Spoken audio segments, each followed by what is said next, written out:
Kembali lagi di cerita Guchen. Buat yang suka cerita ini silahkan like dan share, buat yang belum subscribe, mau kapan subscribe-nya? Oke, kita langsung aja ke ceritanya. Semua diawali dengan perceraian. Bab 686-690. Ye Dongqing sangat marah sampai giginya gatal, tapi dia tidak bisa berbuat apa-apa terhadap pria ini. 500 juta untuk satu tanaman Ganoderma api masih berada dalam ekspektasi keluarga Ye, dan itu lebih baik daripada 10 miliar per tanaman yang dibeli keluarga Shen. Jelas sekali Guchen adalah agen dari keluarga Ye, tapi sekarang keluarga Ye ingin menjadi agen Guchen. Oke. 500 juta adalah 500 juta, tapi saya tidak mengaku sebagai agen Anda. Kecuali keluarga Ye kita yang memiliki permintaan akan obat semacam ini, tidak ada seorang pun di seluruh negeri yang berani memintanya. Tunggu saja dan ambillah di tanganmu. Ye Dongqing berkata sambil mendengus. Guchen tidak peduli sama sekali, tidak menakutkan untuk menghancurkannya ke tanganmu. Hal yang paling menakutkan adalah khawatir bahwa seseorang tidak dapat menemukannya ketika mereka membutuhkannya. Jika benda ini tersedia di mana-mana, keluarga Shen tidak akan kali ini tidak menderita kerugian sebesar itu. Kamu tahu bahwa keluarga Shen menderita kerugian yang begitu besar, jadi berhati-hatilah saat berjalan di malam hari, kamu terlalu jahat. Guchen baru saja mengobrol dengan Ye Dongqing ketika seseorang dari keluarga Tian menghentikannya untuk terus minum. Tampaknya jika Anda tidak minum sepuasnya hari ini, Anda tidak akan bisa pergi. Larut malam.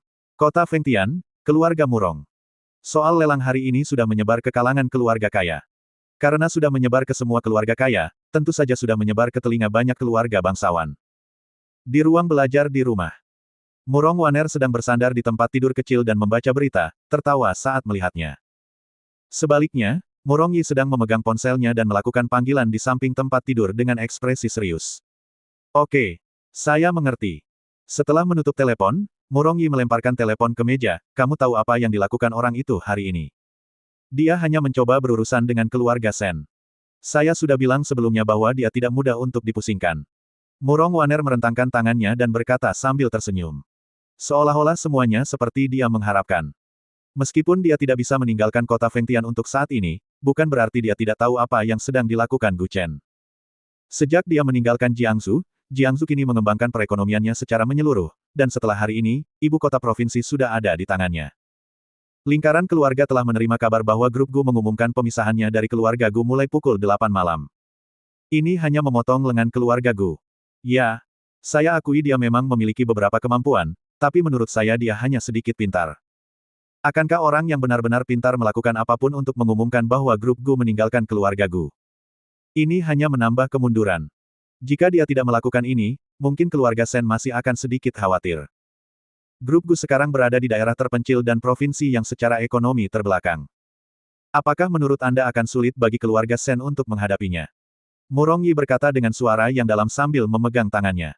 Menurut pendapatnya, Guchen tidak hanya tidak boleh membiarkan grup Gu mundur dari keluarga Gu, tetapi mereka juga harus memanjat tiang. Gu Qiye belum memasuki eselon atas keluarga Gu, tetapi Guchen dapat menggunakan kekuatannya sendiri untuk bekerja sama dengan ibu kota kekaisaran, yang secara instan mengubah statusnya dari orang tak dikenal menjadi orang yang terkait dengan keluarga Gu. Tidak peduli apakah dia adalah anggota keluarga sungguhan, jika nama belakangnya adalah Gu, maka beberapa orang akan menganggapnya sebagai anggota keluarga. Memiliki predikat sebagai anak dari keluarga bangsawan ibarat mendapat keistimewaan kapan saja dan di kesempatan apa saja. Bisa membuat orang memandang tinggi, seperti halnya mereka yang dulu menggunakan ponsel Apple merasa lebih unggul yang lain. Namun setelah Guchen menyinggung keluarga Shen, dia mengumumkan bahwa grup Gu akan berpisah dari keluarga Gu. Tanpa pengaruh keluarga Gu, keluarga Shen tidak akan khawatir untuk membalas dendam. Entah dia benar-benar memiliki kekuatan ini, atau dia benar-benar bodoh. Tidak semua orang mau mengambil keuntungan dari keluarga Gu. Kamu mengira dia akan berantakan jika keluarga Murong kita pergi, tapi itu tidak terjadi. Kamu meminta keluarga Ye untuk membatasi jumlah bahan obat dikirimkan. Anda ingin menyingkirkan dia sebagai agen selatan, tetapi tidakkah Anda memperhatikan bahwa bisnisnya menjadi lebih baik dan lebih baik? Tampaknya para pendukung yang Anda pikir tidak berdampak apapun padanya, kan? Murong Yi mengira tanpa bantuan keluarga Murong, musuh-musuh itu dapat menghancurkan semua kekuatan yang diatur oleh Guchen, tapi itu tidak terjadi. Murong Yi juga tidak tahu harus berkata apa. Meskipun dia sedikit tidak yakin, dia harus mengakui bahwa memang demikianlah masalahnya. Meskipun dia sedikit membenci Guchen, pria ini masih mampu pada waktu-waktu tertentu. Dia dapat menghancurkan seluruh ibu kota provinsi dengan kekuatan satu orang, yang tidak dapat dilakukan orang lain. Selain itu, Gu Chen dipromosikan ke posisi tersebut atas undangan bersama dari 26 pemegang saham. Dia menjabat sebagai pemegang saham utama terbesar, namun dalam kondisi normal, urusan masih diserahkan kepada Gu Qiye untuk ditangani. Jika Gu Chen tidak membutuhkan yayasan sebagai batu loncatan, mungkin Gu Chen tidak akan bersedia mengambil alih kekacauan seperti grup Gu. Sekarang dia telah berencana untuk memasuki lingkaran kaya dan melamar sebuah nomor, dia tidak bisa lagi menggunakan nama Gu Chen dari Jiangsu, tetapi untuk Gu Chen dari Provinsi Barat Daya, atau grup Gu Chen. Apakah menurutmu dia layak menjadi musuh keluarga Shen? Murong Yi menyipitkan matanya dan berkata dengan dingin. Murong Waner menundukkan kepalanya dan tidak bisa menahan tawa, kakak, sebaliknya, apakah keluarga Shen layak menjadi musuhnya? Saya tidak pernah memiliki keraguan sedikit pun tentang dia. Saya tidak mungkin salah dengan pria yang saya sukai. Apa bagusnya dia? Atau, apakah asal-usulnya di luar pemahamanku? Mungkin karena dia telah berdiri di puncak piramida terlalu lama, Murong Yi selalu menggunakan latar belakang keluarga sebagai kriteria untuk menilai orang. Tentu saja kita tidak bisa menyalahkannya. Hal inilah yang disebabkan oleh masa-masa indah. Dalam beberapa dekade terakhir, mungkin ada pepatah yang mengatakan bahwa seorang putra bangsawan lahir dari keluarga miskin, tetapi sekarang, jika laki-laki tidak memiliki koneksi atau landasan apapun, dan Anda bilang ingin memulai dari awal, itu hampir mustahil. Memang benar demikian. Mengatakan bahwa Gu Chen memulai dari awal jelas tidak benar. Tanpa bantuan gurunya beberapa kali secara rahasia, tidak peduli seberapa kuat kemampuannya, dia akan tetap dibatasi dalam segala hal. Setengah tahun yang lalu, terjadi pemberontakan di utara. Saya memimpin tentara untuk memadamkannya. Saat itu, tentara kita terus mundur, tetapi kemudian meraih kemenangan besar. Tahukah Anda alasannya? Dia perlahan berdiri dari tempat tidur dan terkekeh. Pertempuran ini masih memiliki efek jera tertentu di barat. Pasukan paling elit terus maju, dan mereka akan menghancurkan pasukan yang dipimpin oleh Murong Waner menjadi beberapa bagian adalah kekuatan yang melawan. Justru karena serangan balik kekuatan misterius inilah Murong Waner menyadari bahwa begitu dia mundur, kerajaan Xia akan hancur. Maka dia segera mengatur pasukannya untuk membunuh mereka lagi. Bukankah kamu sudah mengatakan itu? Sebuah tim misterius muncul saat itu, 10 di antaranya memakai topeng. Setelah itu, tim misterius ini menghilang secara diam-diam, dan kita masih belum mengetahui siapa mereka. Murong Waner tersenyum sedikit, mengangguk dan berkata, salah satu pria yang mengenakan topeng perak dianugerahi bintang jenderal kelas 1 oleh negara, dan dia dinobatkan sebagai jenderal pertama dari 100 jenderal, yang disebut Komandan Harimau. Kamu tahu di mana tempat Komandan Harimau dikanonisasi oleh atas? Saya tahu, dia di Jiangsu. Ketika dia tiba-tiba mengatakan ini, Murong Yi mengangkat kepalanya, Jiangsu. Tampaknya Komandan Harimau yang terkenal itu dianugerahkan di Jiangsu. Tapi sekarang titik awal dari langkah berani Gu Chen juga ada di Jiangsu.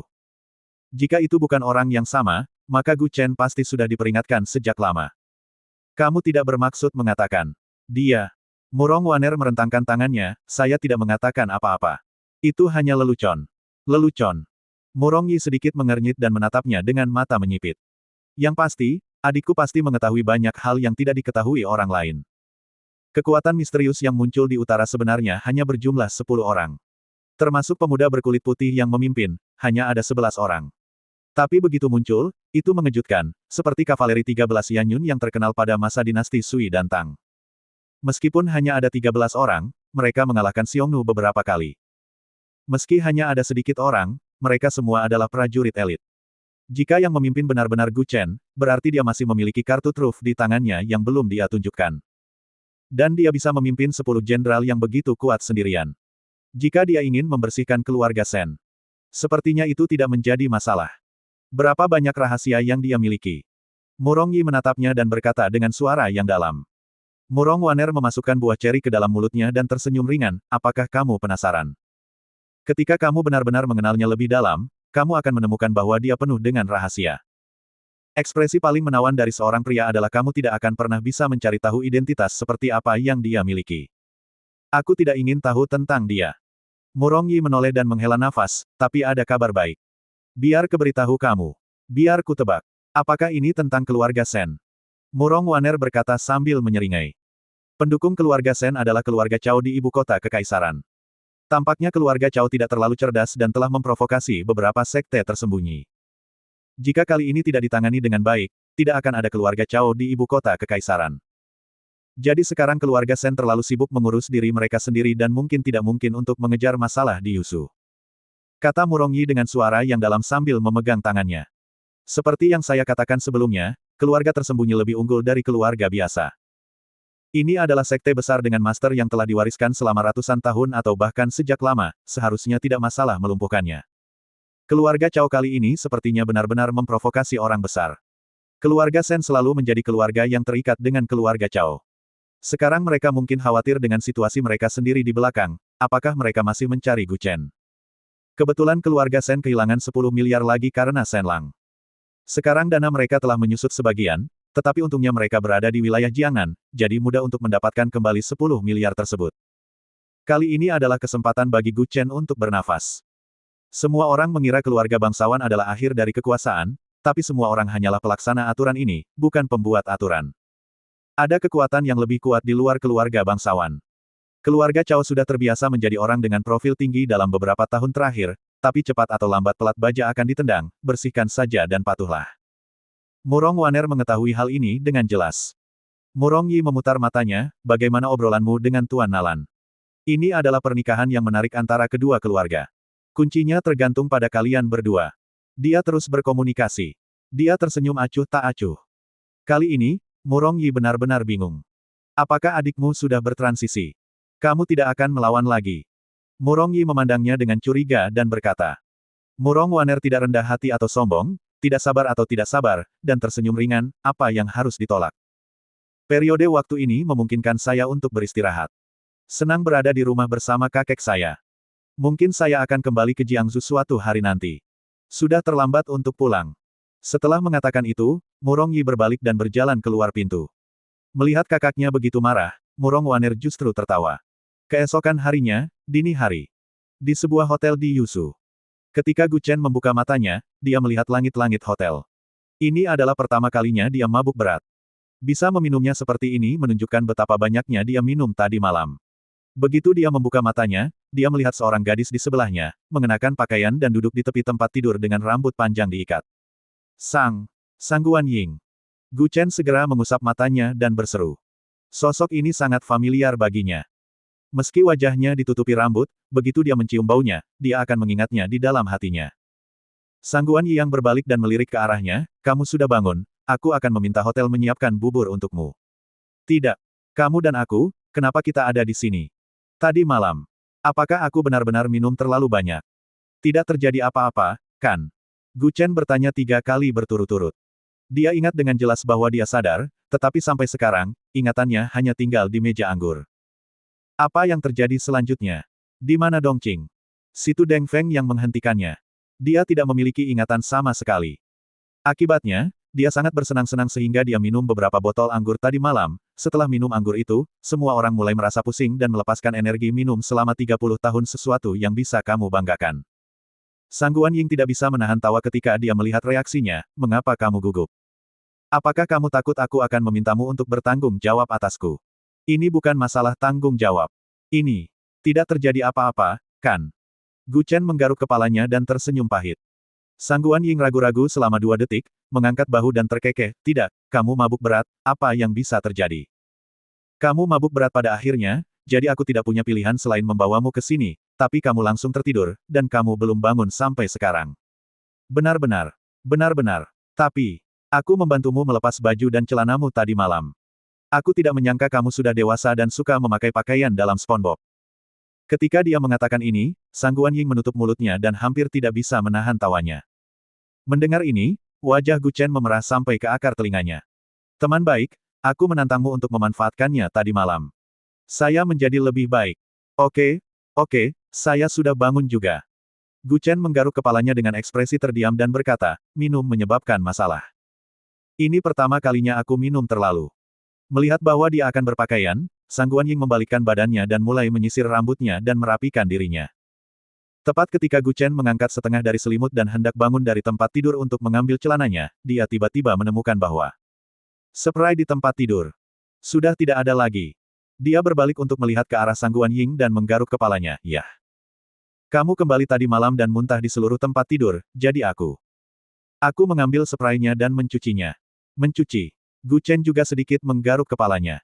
Meskipun dia merasa bingung, dia tidak bertanya lagi. Pakai pakaianmu dulu, dan aku akan pergi melihat apakah bubur labu yang dimasak untukmu di dapur sudah siap. Sang Guan Ying berkata dengan suara rendah. Lalu dia memakai sandalnya dan berjalan keluar pintu. Setelah dia pergi, Gu Chen membuka selimutnya dan melihat-lihat. Hanya ada lapisan tipis kapas luar di bawahnya, dan ada celah. Di tengahnya ada gumpalan darah yang besar. Kemudian Gu Chen bergegas ke toilet. Melihat spray itu masih basah kuyup di bak mandi, dia segera mengeluarkannya dan melihatnya telah dibersihkan. Dia sepertinya mengetahui Sang Guan Ying begadang hingga larut malam dan menyikat selimut di toilet. Siapapun yang mengerti pasti tahu bahwa Sang Guan Ying menghabiskan sebagian besar waktu malamnya menyikat selimut di kamar mandi karena ada sesuatu yang terjadi di tempat tidur. Tapi dia benar-benar tidak bisa mengingat apa yang terjadi tadi malam, dan dia bahkan tidak punya ingatan sama sekali. Terakhir kali Murong Waner memberinya sesuatu untuk dimakan, dia masih dapat mengingat prosesnya, tetapi kebutuhannya akan hal itu meningkat. Mungkinkah dia dibius oleh Sang Guan Ying kemarin, tapi kenapa obatnya begitu kuat sehingga dia tidak memiliki kesan sama sekali? Dia juga berpikir bahwa dia akan bertanya pada Sang Guan Ying nanti ketika dia muncul. Bang bang bang. Saat ini, ada ketukan di pintu. Gu Chen dengan cepat bergegas keluar dari toilet dan membuka pintu. Katakan sejujurnya, tadi malam kita. Tapi ketika dia hanya mengucapkan separuh perkataannya, dia langsung menelan separuh lainnya. Orang di luar pintu bukanlah Sang Guan Ying, tapi pria berjubah abu-abu. Ada dua murid muda yang menemaninya. Dia mengenal pendeta Tao ini, Tao Qiu yang dia temui di pelelangan kemarin. Guru Tao, ada apa denganmu? Gu Chen menatapnya dengan ekspresi bingung di wajahnya dan bertanya. Pendeta Tao Qiu memberi isyarat mengundang, pinjamkan saya satu langkah untuk berbicara. Mengapa? Anda dapat membayar saya kembali jika saya meminjamnya. Gu Chen juga berkata sambil tersenyum, tunggu saya akan pakai sepatuku dan ayo. Awalnya, dia masih memikirkan tentang Sang Guan Ying, tetapi pikirannya tiba-tiba diganggu oleh Tao Qiu. Keduanya datang ke ruang tunggu di lobi di lantai pertama. Dia memesan beberapa cangkir kopi, dan murid muda guru Tao Qiu, yang sangat pandai menyelesaikan sesuatu, berdiri di samping mereka dengan jarak 2 meja. Masih sedikit orang yang bisa bangun untuk sarapan pagi, sehingga tidak banyak orang yang ada di aula sekarang. Sudah waktunya makan sesuatu di pagi hari. Ayo minum kopi. Kali ini, Sang Guan Ying datang dengan roti, dan bubur labu. Tak perlu dikatakan lagi, Sang Guan Ying memang sangat pandai dalam menjaga orang.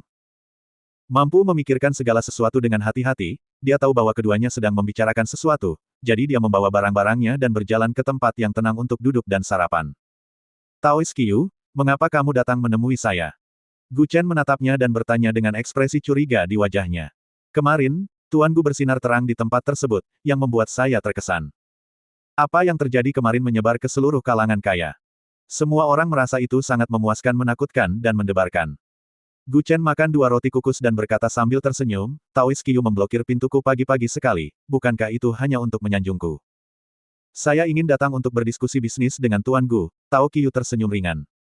Oh, ayolah, beritahu saya, tapi saya seorang pengusaha yang berkualitas.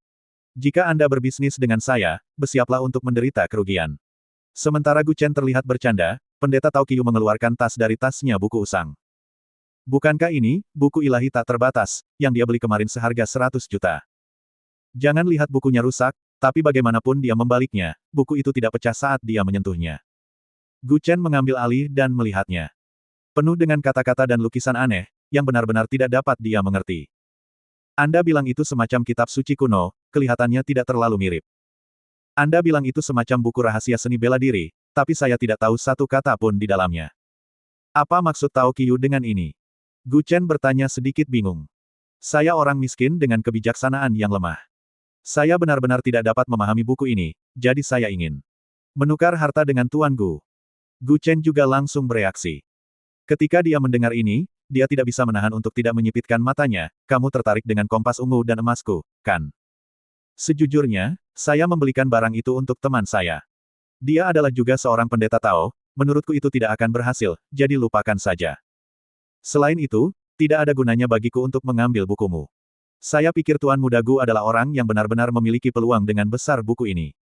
Ini benar-benar hanya buku yang tidak berguna, tetapi jika ditempatkan bersama Tuan Gu, itu mungkin akan sangat berguna. Pendeta Tao Qiu mengangguk sambil berpikir dan berkata, tanggal lahir dan horoskop Anda berbeda dari orang biasa. Saya tidak perlu terlalu panjang lebar. Anda pasti mengetahuinya dengan baik. Orang yang berpengetahuan tinggi bisa membaca telapak tangan dan wajah. Konon, seorang ahli bisa melihat tingkat keberuntungan di wajah seseorang. Pendeta Tao Qiu sebenarnya bisa membaca wajah, dan dia bisa membacanya dengan sangat akurat. Saya harus mengakui bahwa dia masih memiliki dua kuas. Mungkin dia tidak melihatnya hari ini, tapi dia seharusnya melihatnya kemarin di pelelangan. Saya memiliki takdir yang istimewa. Saya telah mengetahui hal ini sejak saya berusia 8 tahun.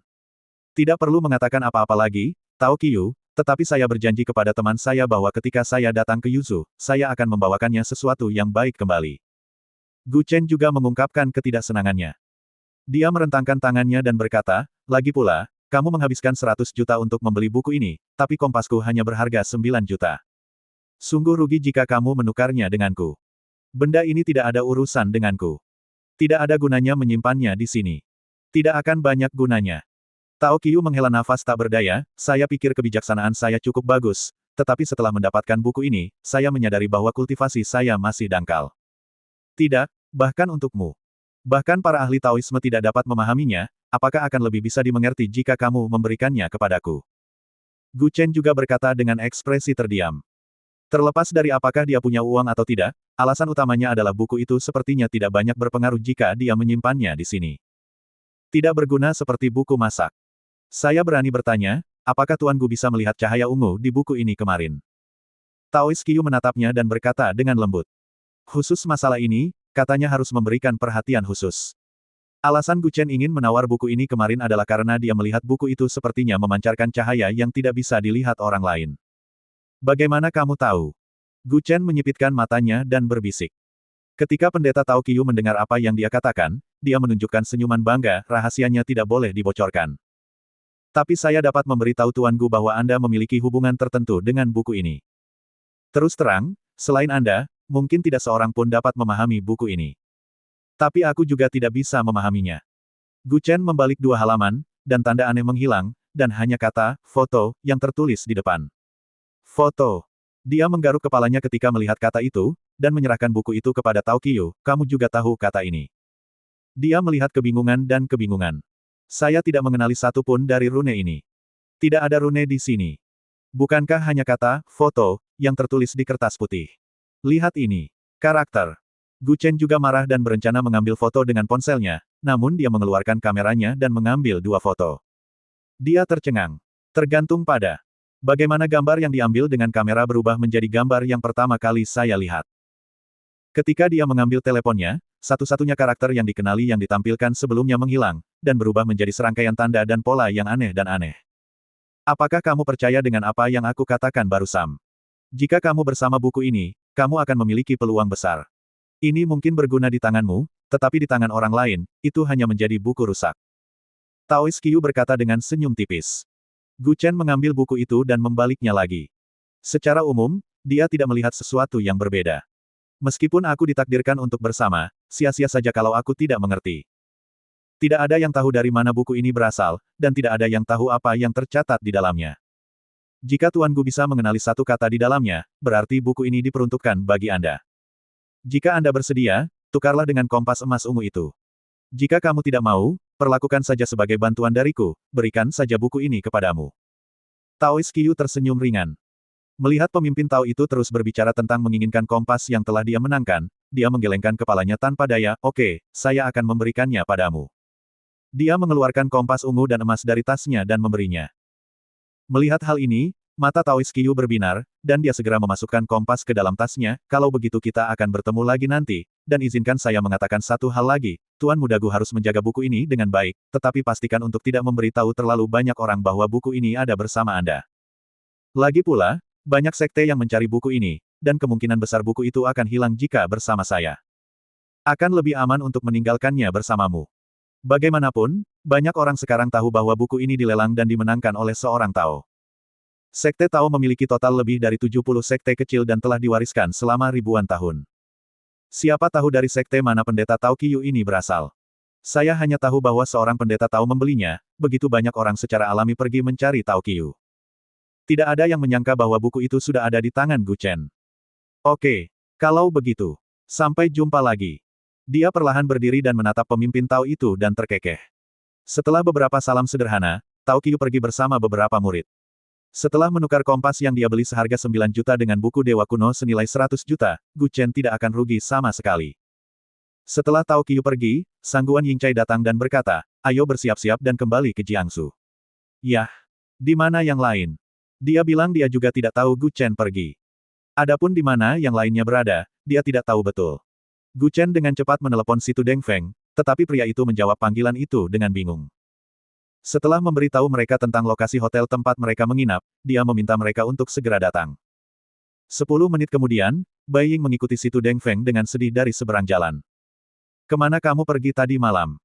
Bai Ying berkata dengan marah kepadanya, aku benar-benar tidur di bawah meja sepanjang malam. Situ Deng Feng belum sepenuhnya sadar. Namun, saat aku bangun, aku sedang di toilet. Sepertinya aku minum terlalu banyak tadi malam. Gu Chen menggaruk kepalanya dan tersenyum pahit, kemarin aku minum terlalu banyak dan menemukan diriku tidur di hotel. Betapa hebatnya kamu. Kamu menemukan hotel yang jaraknya puluhan kilometer untuk beristirahat dalam keadaan mabuk. Hotel ini setidaknya berjarak 30 kilometer dari tempat semua orang minum kemarin, dan kita tidak berada di area yang sama. Bagaimana Anda bisa berlari sejauh ini setelah minum terlalu banyak? Lalu, di mana Ye Dongqing? Di mana Master Qi dan kelompoknya? Gu Chen dengan cepat mengganti topik pembicaraan dan berkata sambil tersenyum canggung. Tuan Qi dan yang lainnya kembali pagi-pagi sekali. Semua orang telah kembali ke ibu kota provinsi. Adapun Nona Ye, dia pergi tadi malam. Biar ku beritahu padamu sebelum dia pergi. Dia melihat Situ Deng Feng. Sangguan Ying menatap Bai Ying lagi dan menelan kata-kata yang ingin dia ucapkan. Katakan, kamu merengek. Gu Chen juga berkata dengan marah. Dia bilang dia akan kembali ke Jiangsu sebentar lagi dan memintamu menyiapkan kamarnya dan menjaganya ketika dia datang. Situ Deng Feng berkata sambil tersenyum masam, Tuan Muda Gu, ini yang dia minta untuk saya katakan, itu tidak ada hubungannya denganku. Sudut mulut Gu Chen sedikit bergerak. Apakah dia akan datang ke Jiangsu lagi? Dia juga memintanya untuk membereskan kamar. Apakah kamu berencana untuk tinggal lagi? Secara tidak sengaja, Gu Chen merasakan sebuah tangan menyentuh pinggangnya dan mencubitnya dengan kuat. Mengapa kamu tidak membeli villa di sebelahnya? Jika tidak, kamu tidak akan bisa tinggal di tempat ini di masa depan. Yang terbaik adalah merobohkan tembok tengahnya, sehingga kamu bisa masuk dan keluar dengan lebih mudah. Sangguan Ying mencubit. Dia menyentuh titik lemah di pinggangnya dan tersenyum jahat. Bai Ying juga memelototi Gu Chen, tidak ada laki-laki yang baik. Ada begitu banyak wanita di rumah, dan Anda masih menarik lebah dan kupu-kupu di luar. Saat ini, ponsel di sakunya berdering. Gu Chen mengeluarkannya dan melihat bahwa itu adalah telepon dari Tuan Lu. Tekan speaker ponsel. Gu Chen tidak punya pilihan selain menekan speaker ponsel dan berkata dengan lembut, Tuan Lu, apakah Anda baik-baik saja? Tuan Muda Gu sudah bangun. Anda belum kembali ke Jiangsu. Apakah Anda akan pergi ke negara bagian? Tuan Lu terkekeh di ujung telepon. Belum. Aku akan makan sesuatu lalu kembali. Itu saja. Cucu perempuanku menganggapmu sangat baik. Setelah mendengar tentangmu, dia ingin mengenalmu. Bukankah kamu pernah bertemu dengannya? Kita bertemu di kereta kecepatan tinggi. Dia sangat tinggi dan memiliki sosok yang baik. Dia sudah dewasa. Setelah mendengar kata-kata terakhir, Gu Chen dengan cepat menutup mikrofonnya telepon genggam. Orang baik. Apakah orang tua ini ada di sini untuk menambahkan bahan bakar ke dalam api? Hehe. Salah paham, salah paham. Gu Chen menutup ponselnya dan tersenyum canggung, aku benar-benar tidak kenal dengan cucunya. Kamu makan dari mangkuk dan melihat panci di bagian akhir. Pergilah ke neraka. Bai Ying menendangnya dengan keras dan berkata dengan marah. Gu Chen juga tampak tidak berdaya. Saya sangat tampan, Tuhan akan memberi saya makanan, bisakah Anda menyalahkan saya? Hei, aku sedih sekali. Aku harus memikul ketampanan dan bakat yang seharusnya tidak kumiliki di usiaku. Aku sangat lelah. Chen menggelengkan kepalanya dan berkata sambil tersenyum pahit. Bai Ying membuat ekspresi muntah, aku akan memuntahkan makanan tadi malam. Aku terlalu malas untuk memperhatikanmu. Saudari Yinger, abaikan saja orang ini. Kedua wanita itu ingin mengatakan sesuatu, tapi segera pergi. Setelah mereka berdua pergi, Situ Deng Feng dengan hati-hati berjalan mendekat dan berkata dengan lembut, Tuan Muda Gu, saya merasa seperti kita telah ditatap oleh orang-orang sejak kemarin. Lihat di sana, dan di sana, orang di seberang jalan itu, termasuk penjaga keamanan dari hotel ini. Dengan pengalamanku selama bertahun-tahun sebagai seorang pembunuh, orang-orang ini telah mengawasi kita. Karena mereka tidak melakukan apa-apa, itu berarti mereka belum tentu musuh. Gu Chen juga tersenyum dengan main-mainnya di wajahnya, dia berkata dengan serius, ada kejadian besar kemarin. Jika aku bahkan tidak menarik perhatian apapun, bukankah itu akan membuatku terlihat sangat tidak berguna? Mengapa Gu Chen datang ke Yuzu kali ini? Bukankah itu hanya untuk merasa bangga dan memamerkan keahlian Anda? Bukankah ini hanya untuk memberitahu kekuatan lain bahwa Gu Chen ada di Jiangsu? Seperti kata pepatah, Anda harus menjadi terkenal sejak dini. Gu Chen selalu bersikap rendah hati. Mulai hari ini, dia, seorang miliarder, akan berhenti berpura-pura dan memamerkan kartu saya. Apakah kamu akan membiarkan mereka menatap seperti ini? Situ Dengfeng bertanya dengan ekspresi curiga di wajahnya, apakah kamu ingin aku menangani mereka? Tidak. Penting untuk segera kembali ke Jiangsu. Mereka bersedia menonton, biarkan saja mereka melihat. Gu Chen menepuk bahunya dan berkata sambil tersenyum buruk, mungkin tidak akan lama lagi keluarga Situ akan datang untuk memintamu kembali dan mengambil alih situasi. Lelucon yang luar biasa, Tuan Gu. Ya, saya hanya melakukan pekerjaan serabutan dengan Anda, mengapa saya harus muncul di depan Anda? Situ Dengfeng menggaruk kepalanya dan berkata sambil tersenyum pahit. Jelas dia masih ingin kembali ke keluarga Situ. Jangan khawatir. Anda pasti akan memiliki kesempatan untuk menunjukkan wajah Anda di masa depan. Mengapa saya meminta mereka untuk mengusir Anda dan mengundang Anda kembali? Kalimat ini jelas berbicara tentang Situ Dengfeng, tetapi kenyataannya, Gu Chen sedang mengisyaratkan pada dirinya sendiri, jika tebakannya benar, ibu kota kekaisaran. Seharusnya memperhatikannya, kan? Gu Chen tidak peduli dengan orang-orang ini, jika mereka suka menatap, biarkan mereka menatap. Hal yang paling mengerikan adalah, dia bahkan tidak mematikan flash-nya.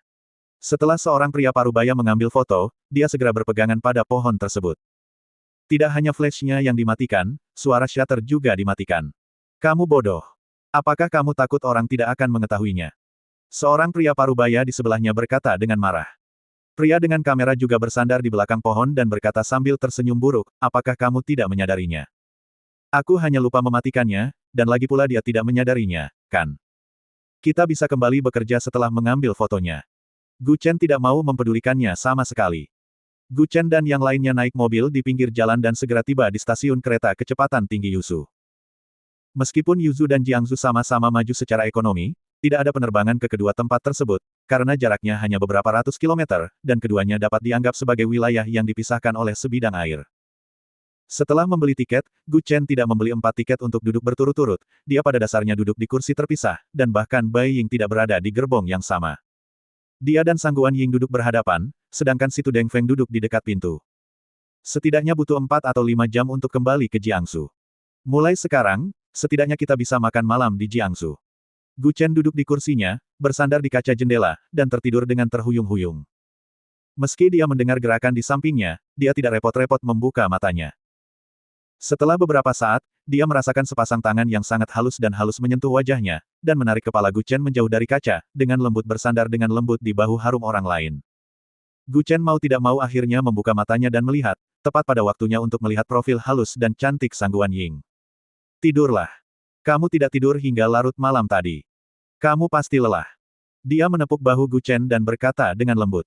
Namun, Gu Chen meraih pergelangan tangannya dengan punggung tangannya, dan Sangguan Ying tidak menyadari bahwa dia sedang memeriksa denyut nadinya. Oke. Sepertinya aku dibius lagi tadi malam. Kata Gu Chen sambil tersenyum tanpa berkata-kata. Setelah mendengar ini, ekspresi Sangguan Ying sedikit berubah, dan dia segera bereaksi dan menarik tangannya, maaf. Aku tidak bisa menahannya tadi malam. Tidak bisa menahannya. Aku. Bukankah seharusnya laki-laki mampu menanggung hal seperti ini? Murong Waner membius dirinya, dan Sangguan Ying juga membius dirinya, mengingatkan semua pria bahwa mereka harus melindungi diri mereka sendiri ketika keluar.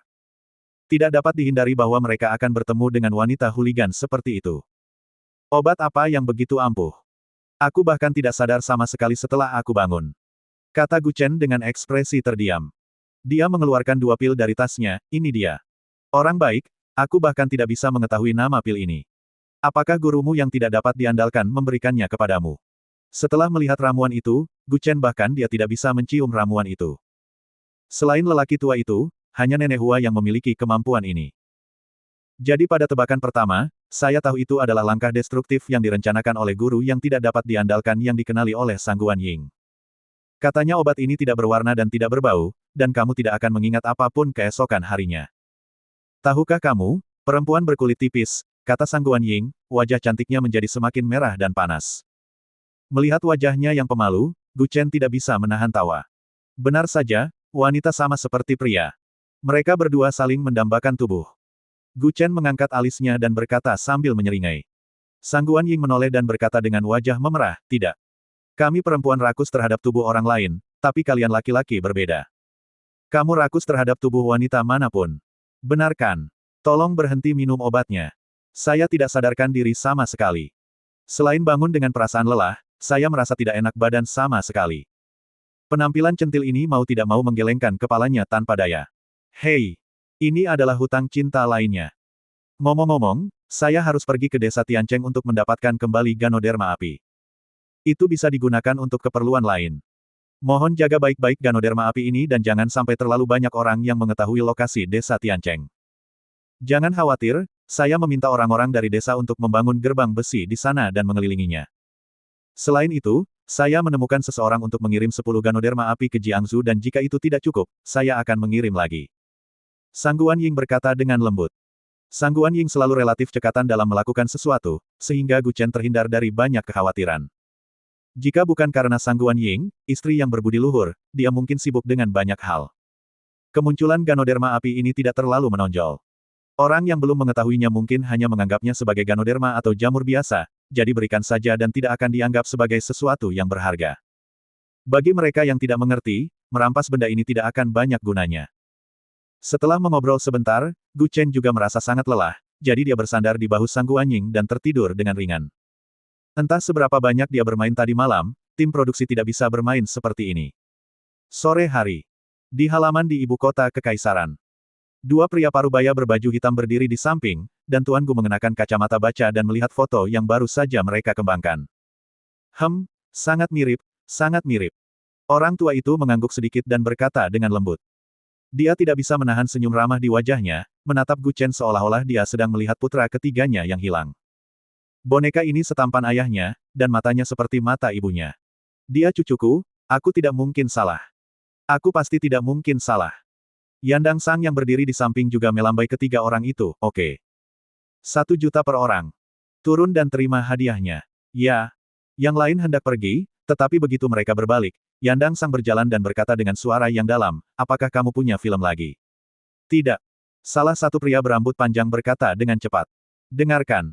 Jika saya tahu Anda masih memiliki negatif dari foto ini dan memberikannya kepada orang lain, izinkan saya mempertimbangkan konsekuensinya. Yandang Sang berkata dengan ekspresi kejam. Mereka pun mengangguk berulang kali, tidak berani. Tidak berani, saat kami sedang mengembangkan fotonya, kami sudah membakar negatifnya. Pergi. Oke. Dia mengatakan peringatan ini bukannya tidak masuk akal. Hanya dengan melihat penampilan lelaki tua Gu, Anda dapat mengetahui bahwa Tuan Tua Gu telah yakin di dalam hatinya bahwa Gu Chen adalah cucu yang tidak dibakar sampai mati saat itu. Jika masalah ini terungkap dan dipublikasikan di surat kabar oleh orang-orang dengan motif tersembunyi, identitas Gu Chen akan terungkap sepenuhnya kepada semua orang. Sejujurnya, tidak banyak orang dengan bakat luar biasa seperti dia yang bisa hidup di dunia ini, termasuk keluarga Gu, mereka tidak ingin Gu Chen kembali, apalagi dia hidup. Setelah pengungkapan penuh, saya khawatir para pembunuh dari semua lapisan masyarakat akan datang mengunjunginya. Bisa jadi identitasnya sebagai harimau tampan sudah tidak bisa dipertahankan lagi, dan orang-orang dalam dan luar negeri akan tergila-gila memburunya. Jangan lupa bahwa Anda lolos dari kebakaran lebih dari 10 tahun yang lalu, tetapi Anda tidak bisa lepas dari bencana ini. Bersambung.